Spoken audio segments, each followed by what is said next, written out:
Hello guys, in this video I am going to tell you that how you can control your room light or fan with your mobile phone। आप सिर्फ bulb या fan ही नहीं बल्कि अपने घर के बहुत सारे इलेक्ट्रिक इक्विपमेंट जैसे टीवी, फ्रीज, कूलर, एसी इन सब को अपने मोबाइल फ़ोन की हेल्प से ऑन या ऑफ कर सकते हैं। इस वीडियो को ध्यान से अंत तक देखिए तो आप आसानी से सिर्फ एक बल्ब या फैन नहीं बल्कि 3 से 4 बल्ब एक साथ अपने मोबाइल फ़ोन से कंट्रोल कर सकते हैं। इस प्रोजेक्ट को बनाने में जो सर्किट डायग्राम यूज़ हुआ है और जो प्रोग्रामिंग मैंने की है उसका लिंक मैंने डिस्क्रिप्शन बॉक्स में दे दिया है, तो वहाँ से आप जाके डाउनलोड कर सकते हैं। और एक बात, इसको बनाने में जो भी इक्विपमेंट यूज़ होंगे वो सारे कंपोनेंट्स आप बहुत ही सस्ते प्राइस पे www.futuregurukuls.in पर जाके परचेज कर सकते हैं। तो चलिए हम स्टार्ट करते हैं अपना वीडियो और देखते हैं कि इसे बनाने के लिए कौन कौन से कंपोनेंट की रिक्वायरमेंट होने वाली है। तो सबसे पहले हम लेंगे एक नोड MCU, फिर हमें ज़रूरत होगी एक रिले मॉड्यूल की। यहाँ पे मैं एक सिंगल चैनल रिले ले रहा हूँ क्योंकि मैं एक ही बल्ब कंट्रोल करके आपको दिखाऊंगा। अगर आप चाहते हैं कि आप 2 बल्ब कंट्रोल करें तो आपको 2 रिले लेना होगा। अगर आप चाहते हैं आप 3 या 4 बल्ब कंट्रोल करें तो आपको 3 या 4 रिले लेना होगा। फिर हम लेंगे एक LED बल्ब, फिर एक होल्डर, आप कोई भी एक होल्डर ले सकते हैं, मैंने इस तरह का होल्डर लिया है।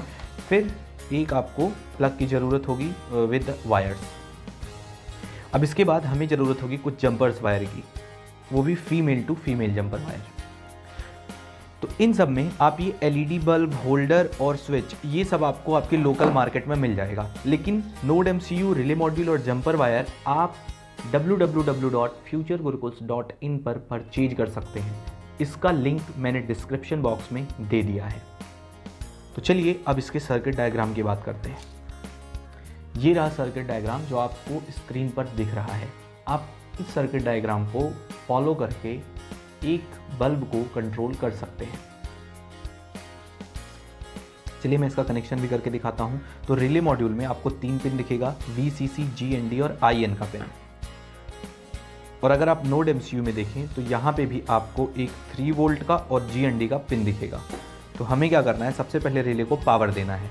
पावर देने के लिए मैं रिले के VCC वाले पिन को अपने नोड MCU के 3 वोल्ट वाले पिन के साथ कनेक्ट करा दूंगा। फिर रिले के GND वाले पिन को मैं नोड MCU के GND वाले पिन के साथ कनेक्ट कर दूंगा। अब रिले में ये जो IN वाला पिन है इसे हम सिग्नल पिन भी कहते हैं। इसको मैं नोड MCU के किसी भी एक GPIO पिन से कनेक्ट करूंगा। ये जो D0, D1 करके D8 तक दिया हुआ है ये सारे GPIO पिन होते हैं, तो इनके किसी भी एक पिन के साथ मैं इस IN1 को कनेक्ट कराऊंगा। फिलहाल मैं सर्किट डायग्राम के अकॉर्डिंग D1 को अपने रिले के IN पिन के साथ कनेक्ट कराता हूँ। अब हम रिले में अपने बल्ब को कनेक्ट कराएंगे। तो सबसे पहले आप बल्ब को होल्डर में लगा दीजिए और फिर ये होल्डर से आपको 2 वायर दिखेंगे। अब इन दोनों वायर्स को आप स्विच लेके पहले एक वायर को तो स्विच के साथ डायरेक्टली हम कनेक्ट कर देंगे।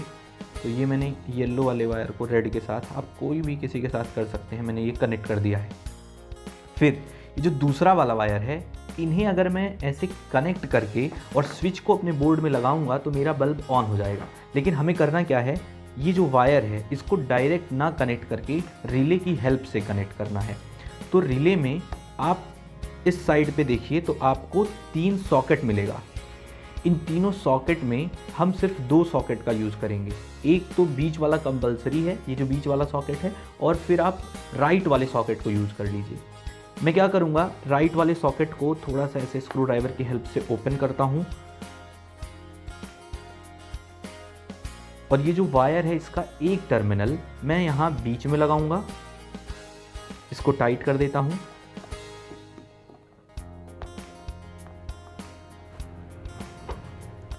और जो दूसरा वाला वायर है इसको मैं दूसरे वाले सॉकेट में लगा के टाइट कर दूंगा।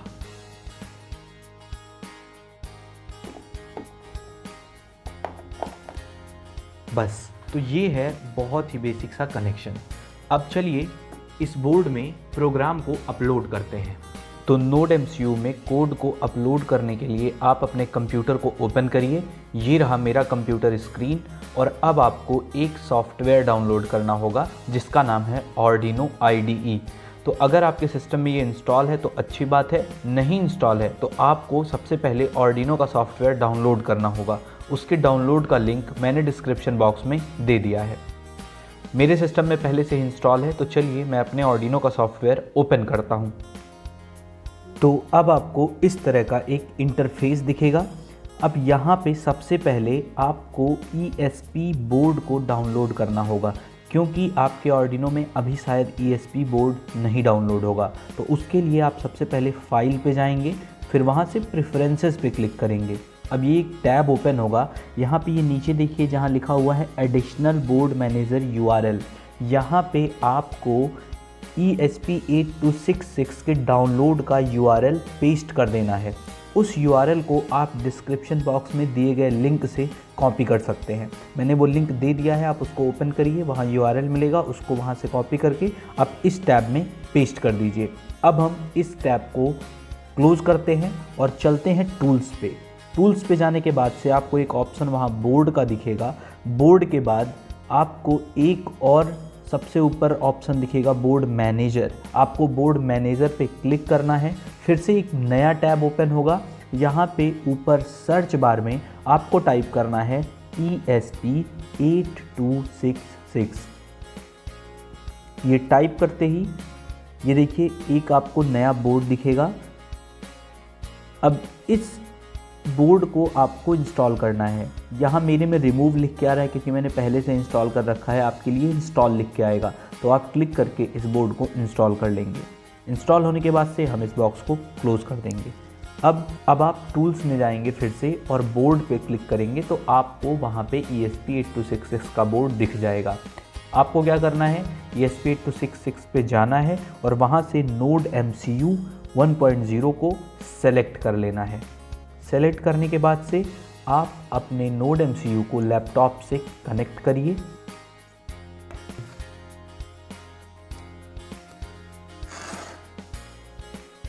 कनेक्ट करके आप फिर से टूल्स पे जाएंगे और वहाँ पे पोर्ट लिखा हुआ है, पोर्ट पे जाएंगे।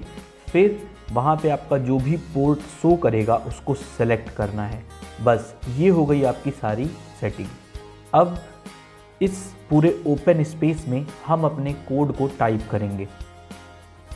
तो यहाँ पे अभी जो कुछ भी लिखा हुआ है वाइड सेटअप, वाइड लूप, आप इन सबको इरेज कर दीजिए और प्रोग्राम को आप लिंक से ओपन करके कॉपी करके यहाँ पे पेस्ट कर लीजिए। मैंने पहले से ही टाइप कर रखा है तो मैं अपने प्रोग्राम को ओपन करता हूँ। तो ये रहा पूरा का पूरा कोड, आप देख सकते हैं। ये है वो कोड जिसे हमें अपने नोड MCU में अपलोड कर देना है। अपलोड करने से पहले वहाँ पे कुछ चेंजेस होंगे, चलिए मैं उसको एक्सप्लेन कर देता हूँ। आप देखिए यहाँ पे SSID और पासवर्ड दो चीज़ें लिख के आ रही हैं। तो SSID के सामने आपको अपने राउटर का या अपने मोबाइल के वाईफाई का नेम लिख देना है और पासवर्ड में आपको अपने वाईफाई का पासवर्ड डाल देना है। इतने चेंजेस आपको करने होंगे। फिर नीचे देखिए तो यहाँ पे आपको ये 4 लाइन जो दिख रहे हैं, इसके सामने मैंने D1, D2, D3, D4 लिखा हुआ है। ये होते हैं नोड MCU के पिन जिसको मैं यूज कर रहा हूँ। तो ये सॉफ्टवेयर आपको फाइनली 4 बटन देगा जिससे आप एक साथ 4 बल्ब कंट्रोल कर पाएंगे। तो आप इसको अपने बोर्ड में अपलोड करिए और पिन को अगर आप D1 की जगह D4, D7, D8 चूज करना चाहते हैं तो यहाँ से आप पिन को चेंज कर सकते हैं। फिलहाल मैं ये सेम कोड अपने बोर्ड में अपलोड करता हूँ क्योंकि मैंने कनेक्शन D1 से किया हुआ है। तो अब आप अपलोड करने के लिए यहाँ पे जो ऑप्शन है इस पर क्लिक कर दीजिए, एक एरो बना हुआ है, या फिर आप Ctrl U यूज़ कर सकते हैं। तो मैं Ctrl+U प्रेस करता हूँ। तो सबसे पहले आपके लिए सेव करने के लिए पूछेगा, आप उसको किसी भी नाम से सेव कर लीजिए और फिर ये कंपाइल होगा। नीचे यहाँ देखिए कंपाइलिंग स्केच का मैसेज आ रहा है, थोड़ा सा टाइम लेगा, आप वेट करेंगे और ये कंपाइल हो रहा है। अब done compiling, then uploading start होगा और डन अपलोडिंग हो जाएगा।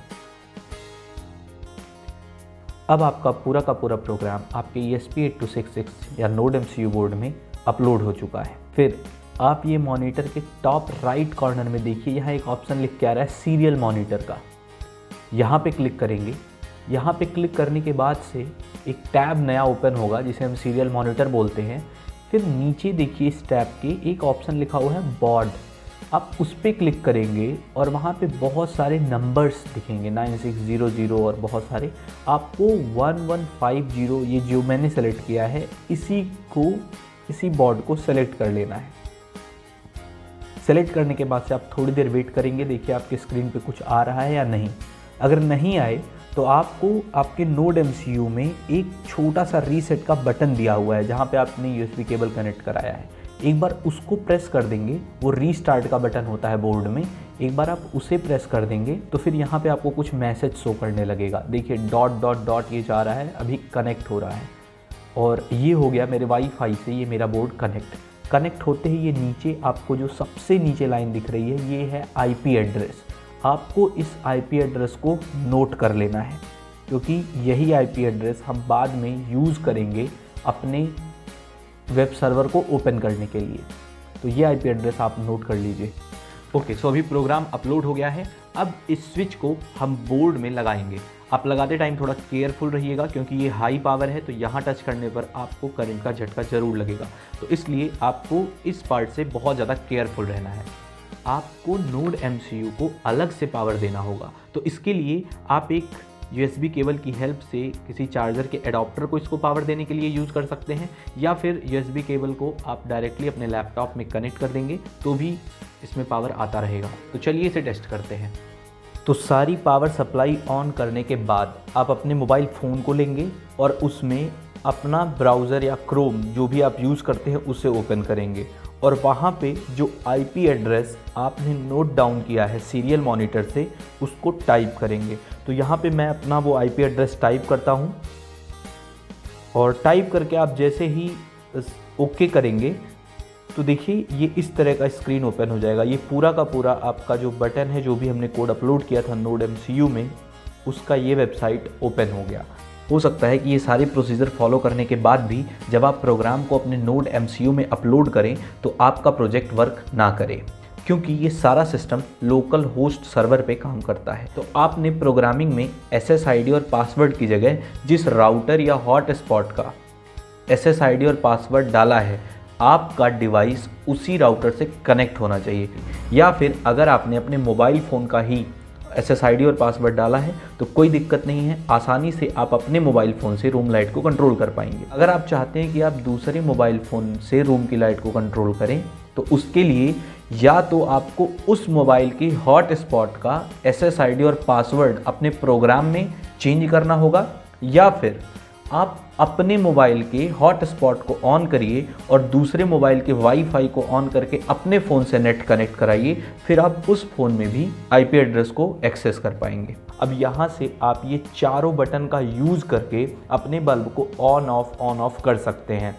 अगर आपके पास 4 रिले है तो आप उन चारों रिले को D1, D2, D3, D4 में कनेक्ट कर लेंगे और यहाँ पे जो चारों बटन आपको दिख रहे हैं, इन चारों बटन का यूज़ करके आप अपने 4 अलग अलग तरह के डिवाइसेस को ऑन ऑफ कर पाएंगे।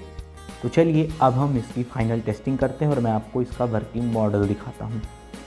अब आप देख सकते हैं यहाँ पे मैं जैसे ही बटन को ऑन करता हूँ तो ये मेरा बल्ब ऑन हो जा रहा है और जैसे ही मैं ऑफ़ कर रहा हूँ तो ये ऑफ़ हो जा रहा है। तो इस तरीके से आप ऑन ऑफ का बटन प्रेस करके अपने बल्ब को मोबाइल फ़ोन की हेल्प से कंट्रोल कर सकते हैं। सो आई होप अब आपने अपने मोबाइल फ़ोन से रूम लाइट को कंट्रोल करना आसानी से सीख लिया होगा और आपका ये प्रोजेक्ट बन भी चुका होगा। तो आप चैनल को सब्सक्राइब कर सकते हैं और अगर आपको कोई भी प्रॉब्लम आती है तो आप कमेंट बॉक्स में क्वेरी पूछ सकते हैं।